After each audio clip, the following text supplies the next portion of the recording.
오늘 이 시간에는요, 자, 예수 외에는 길이 없다. 예수 외에는 길이 없다. 라는 제목을 가지고 하나님의 말씀 증거합니다. 에덴 동산은요, 인류 최초의 하나님의 성전, 최초의 성전이고, 낙원이죠. 지상 낙원입니다. 아담은 에덴 동산에서 하나님을 섬기며 하나님께 예배하는 제사장이었다고 말할 수 있죠. 또한 하나님이 만드신 세상을 다스리는 하나님의 대리 통치자, 청직이라고 말할 수 있다는 겁니다. 그런데 하나님의 제사장이고 하나님의 대리 통치자, 청직인 아담과 하와는 하나님이 먹지 말라고 한 선악과를 따먹음으로 말미암아 하나님과의 언약을 어겼습니다. 하나님의 말씀에 불순종했습니다. 아담과 하와는 일찍이 하나님과 언약을 맺었죠.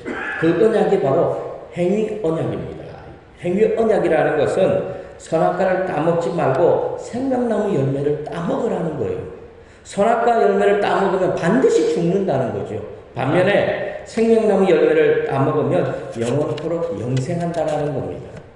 그러면 좋은 쪽을 선택하면 될 텐데 왜 굳이 안 좋은 쪽을 선택할까요? 그러므로 행위 언약은 하나님이 아담과 하와를 축복하기 위한 언약이에요. 답을 가르쳐 주셨잖아요.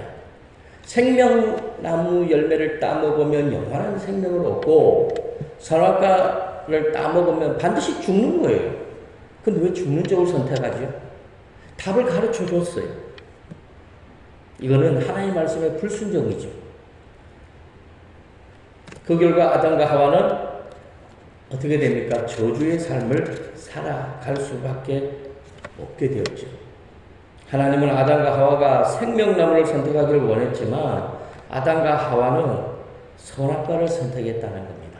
반드시 죽는 길을 선택했다는 것입니다. 사랑하는 성도 여러분, 아담과 하와가 선악과를 선택했다는 것은 아담과 하와가 하나님의 말씀을 어겼다라는 것이죠. 불순종했다는 겁니다. 그 결과 아담과 하와는 에덴 동편으로 쫓겨났어요. 그래서 에덴 동편에 있는 땅에서 죄와 사망의 노예로 살았습니다. 살육과 분노와 죽음이 가득한 이 에덴 동편의 삶을 살았다는 겁니다. 그렇지만 하나님은 아담과 하와를 버리지 않았죠. 하나님은 아담과 하와에게 다시 은혜의 언약을 주셨어요. 이 은혜의 언약이라는 것은 영원한 저주와 절망 속에 살아야 할 이 아담과 하와에게 한 줄기 소망, 빛이었어요.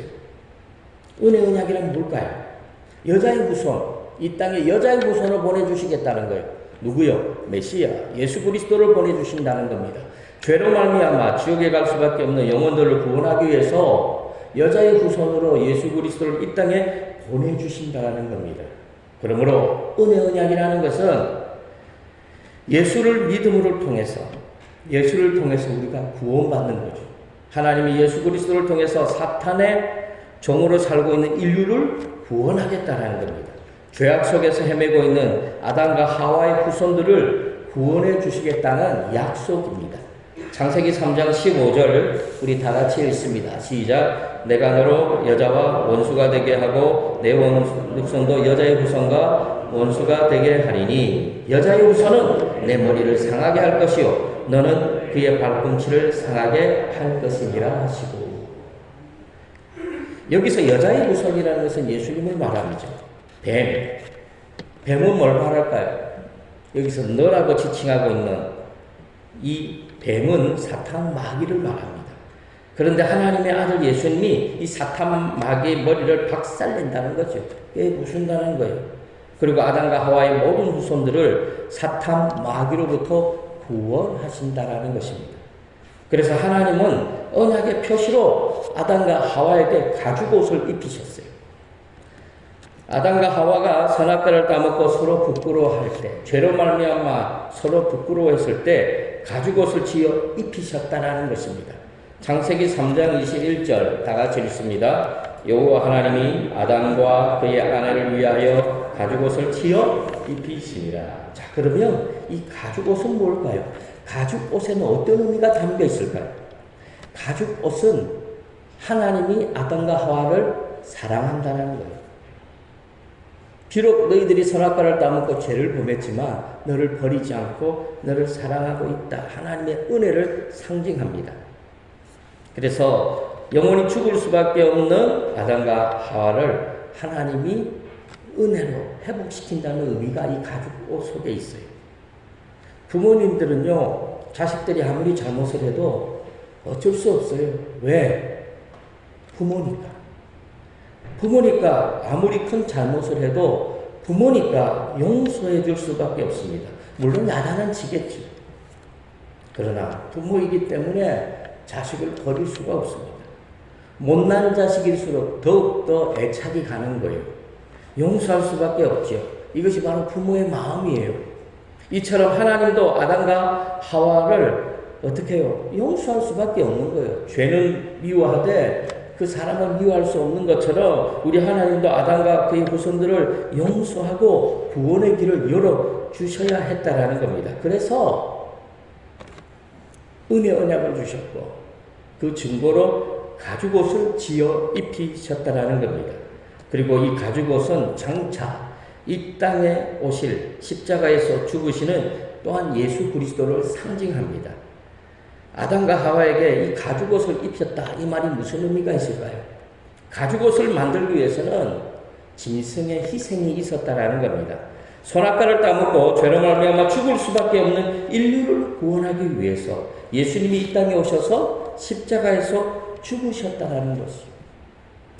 짐승을 죽이고 그 가죽을 벗겨서 아담과 하와의 옷을 만들어 입히신 우리 하나님은 온 인류를 구원하기 위해서 하나님의 아들 독생자 예수 그리스도를 이 땅에 보내셔서 십자가에 죽게 하셨다라는 겁니다. 그러므로 가죽옷이야말로 예수님의 십자가의 사랑을 나타내고 세상을 구원하시기 위해서 독생자를 십자가에 죽이신 하나님의 무조건적인 사랑, 하나님의 은혜를 나타낸다고 할 수 있습니다. 사랑하는 성도 여러분, 아담과 하와가 에덴 동산에서 쫓겨난 후 얼마나 후회했을까요? 있을 때 몰라요. 모든 사람들은 있을 때 몰라요.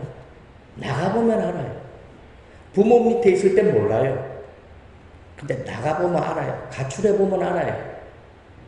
부모 없이 산다는 것이 얼마나 힘들고 어려운 일인지. 장성에서도 마찬가지예요. 비록 부모님이 경제력은 잃었다 할지라도요, 모든 경제력은 아들이 갖고 있고 딸이 갖고 있고 부모는 이제 무기력해지고 힘도 없고 경제력도 잃었지만 그럼에도 불구하고 부모님이 있는 것과 부모님이 없는 삶은요, 하늘과 땅 차이라니까요. 부모님이 있을 땐 몰라요. 돌아가시면 깨닫게 되죠. 아담과 하와도 마찬가지였어요. 에덴 동산에 살 때는 몰랐어요. 에덴 동산이 이렇게 좋은 줄 몰랐다니까요. 그런데 에덴 동산에서 쫓겨나 보니까 에덴 동편의 삶을 살아보니까 이건 상상 이상인 거예요. 에덴 동산에 비하면 이 에덴 동편의 삶은 이거는 사람이 살 곳이 아니었습니다. 그래서 아담과 하와의 마음속에 어떠한 간절함이 있겠습니까?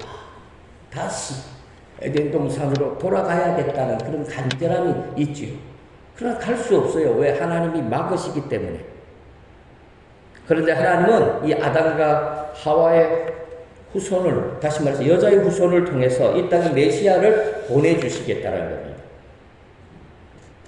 그 메시아를 통해서 하나님께서 다시 에덴 동산으로 들어가는 길을 열어주시겠다는 거죠.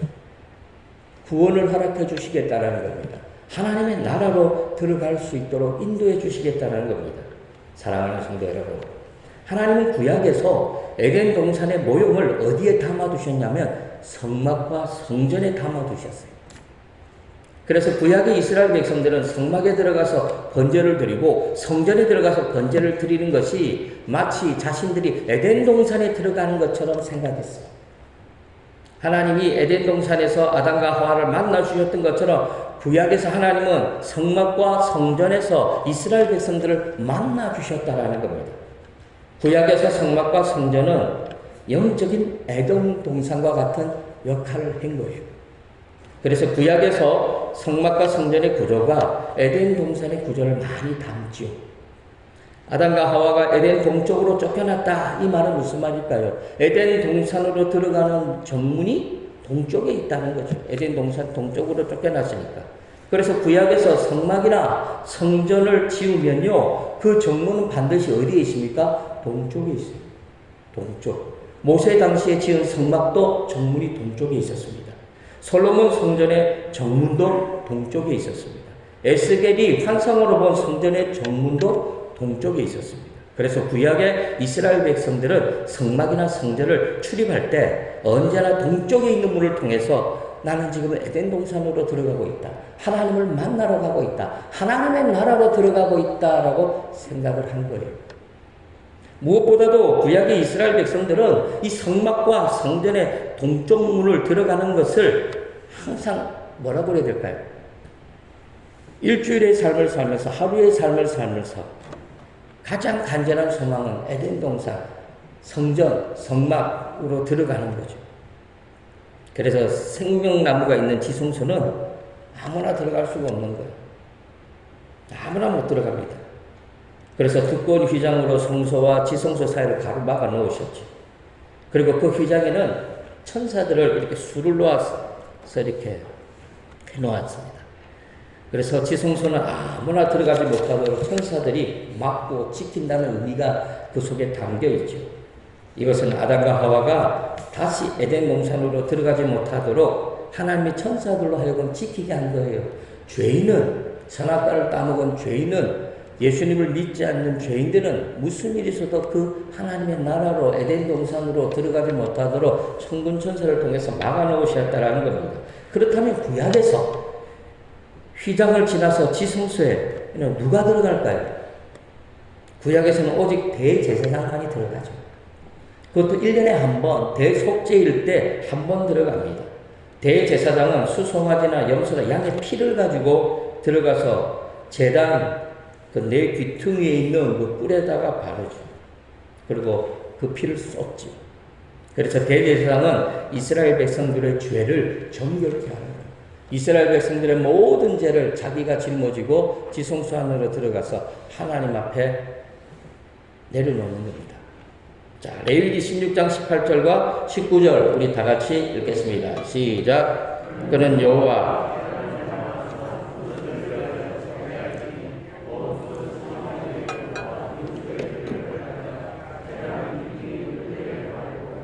또 손가락으로 그 피를 그 위에 7번 뿌려 이스라엘 자손의 부정에서 제단을 정결하게 할 것이요. 자, 그러면 대제사장이 지성소에 뿌린 피는 무엇을 상징합니까? 예수 그리스도의 피, 예수 그리스도의 보혈을 상징합니다.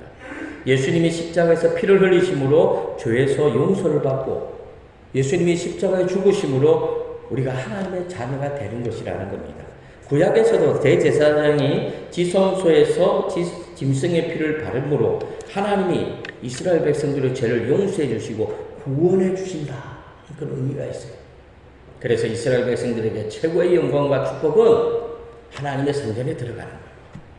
하나님의 성전에 들어가는 것은 단순한 건축물 속에 들어가는 것이 아니라 에덴 동산으로 들어가는 것이고 영적인 하나님의 나라에 들어가는 것으로 생각을 한 겁니다.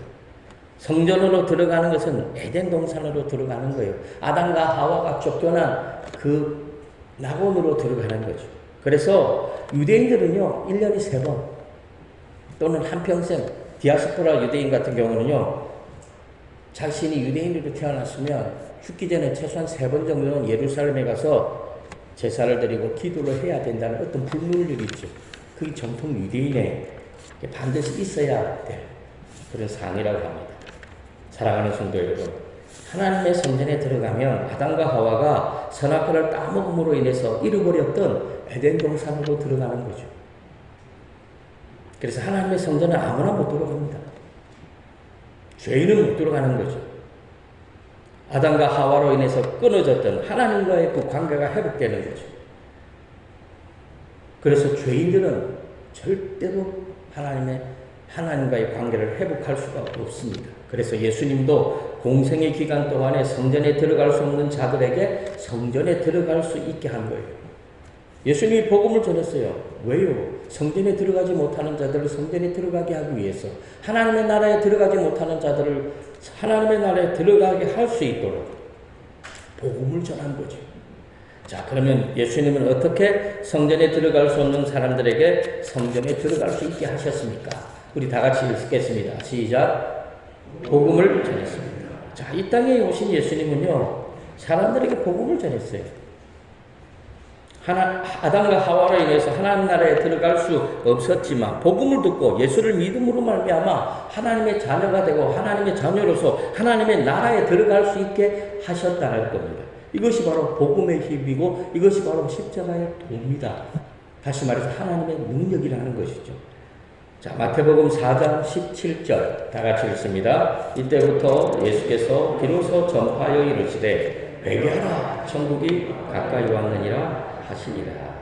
그러므로 이 땅에 오신 예수님은 복음을 전했어요. 하나님의 나라, 천국 복음을 전하셨다라는 겁니다.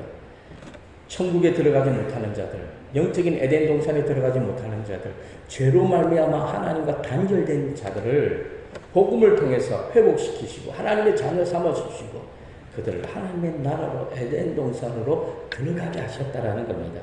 둘째로 우리 다 같이 읽습니다. 시작. 예수님은 병든 자를 고쳐주셨어요. 이 병든 자를 고쳐주셨다. 이걸 단순하게 불쌍하게 여겨서 그들을 낫게 하셨다. 고쳐주셨다. 이런 의미는 아니에요. 만약에 예수님이 병든 사람, 죽어가는 사람을 단순하게 병 고치는 것으로 끝난다면 아마 예수님은 그들을 안 고쳤을 거예요. 왜? 어차피 사람은 죽어요. 어차피 사람은 병들어요. 지금 고쳤다고 해서 나중에 병 안 듭니까? 죽은 자를 지금 살렸다고 해서 나중에 안 죽나요? 죽어요. 그런데 예수님이 병든 자를 고쳤다는 거기에는 또 다른 목적이 있는 거예요. 단순히 불쌍해서 가엾어서 고쳐주신 그런 의미보다 예수님이 병든 자를 고쳐준 진짜 목적이 따로 있다라는 겁니다. 그 이유는 뭘까요? 병든 자들은 하나님의 성전에 못 들어가는 거예요. 구약에서는요, 병든 자들은요, 하나님의 성전에 못 들어갑니다. 다시 말해서 병든 자들은 에덴 동산에 들어갈 수가 없어요. 그럼 어떻게 해야 돼요? 병이 나아야죠. 그래서 예수님이 병든 자를 고쳐준 거예요. 병든 자를 고쳐줬어요. 그래서 그들이 정상인이 되어서 하나님의 성전에 들어갈 수 있게 하셨다라는 겁니다. 사랑하는 성도 여러분, 구약에서 병든 자들은요, 부정한 자로 취급을 했습니다. 부정한 자들은 하나님의 성전에 들어가지 못해요. 그래서 구약시대는 하나님의 성전에 들어갈 수 있는 사람과 들어갈 수 없는 사람이 엄격하게 구분이 되어 있었습니다. 몸에 장애가 있는 사람 성전에 못 들어갑니다. 불결한 자 성전에 못 들어갑니다. 왜냐하면 하나님의 성전은 거룩한 곳입니다. 하나님의 성전은 거룩한 곳이니까 아무나 못 들어간다는 거죠. 하나님은 거룩하시고 하나님은 완전한 분이니까 불결한 자들, 부정한 자들, 병든 자들, 장애인들은 못 들어오는 거예요. 그래서 병든 자들이 병고침을 받으면 성전의 제사장에게 찾아가서 자신이 고침받았다는 사실 검사를 받아요. 왜 받습니까? 그래야 자신이 성전에 들어갈 수 있으니까. 그러므로 예수님은 성전에 들어갈 수 없는 자들을 성전에 들어갈 수 있게 한 거예요. 안전병이나 가난한 자나 부자나 관계없이 모든 사람들에게 구원의 길을 열어주셨습니다. 그런데 예수님은요, 유대 사회를 발칵 뒤집어 놓는 말씀을 하셨죠. 예수님이 뭐라고 말씀하셨죠? 하나님의 성전, 이 당시에는 헤롯 성전이었거든요. 이 성전을 헐어버려라. 그러면 내가 3일 만에 다시 세우겠다. 성전을 헐어버리라는 말도 충격적이지만 어떻게 3일 만에 이 성전을 다시 지을 수 있겠습니까? 이 당시 성전은 헤롯 왕이 46년 동안 지었어요. 그런데 성전을 허물고 어떻게 3일 만에 다시 짓겠습니까? 말이 안 되죠. 그래서 예수님의 말씀은 이 당시 유대인들, 이 당시 사회를 발칵 뒤집어 놓았어요. 신성모독인 거예요. 그런데 예수님이 말씀하신 성전은 돌과 나무로 지은 성전이 아닙니다. 바로 예수님 자신을 말씀하고 있는 겁니다. 예수님이 십자가에 죽으시고 3일 만에 다시 부활한다는 사실을 성전에 비유한 것이죠. 왜 그럴까요? 예수님이 성전이니까. 요한복음 2장 19절에서 21절 다 같이 읽습니다. 예수께서 대답하여 이르시되 너희가 이 성전을 보라 내가 사흘 동안에 일으키리라. 유대인들이 이르되 이 성전은 46년 동안에 지었거늘 내가 3일 동안에 일으키겠느냐 하더라. 그러나 예수는 성전된 자기 육체를 가리켜 말씀하신 것이야. 그러므로 예수를 믿어야 성전에 들어갑니다. 예수를 믿어야만이 병든 자들이 나음을 있습니다.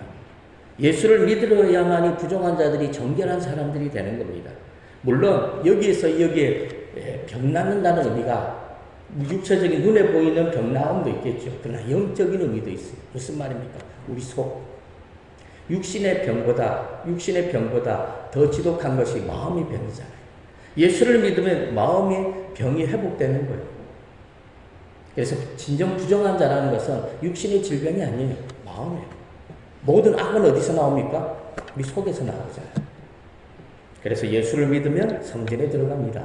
예수를 믿으면 하나님의 자녀가 됩니다. 예수를 믿으면 하나님의 나라에 들어갈 뿐만 아니라 에덴 동산으로 들어가는 길이 회복되어지는 겁니다.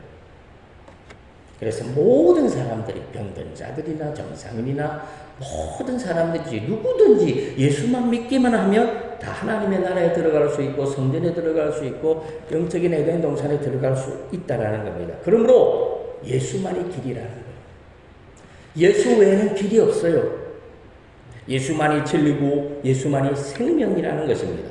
요한복음 14장 6절 다 같이 읽습니다. 예수께서 이르시되 내가 곧 길이요 진리요 생명이니 나로 말미암지 않고는 아버지께로.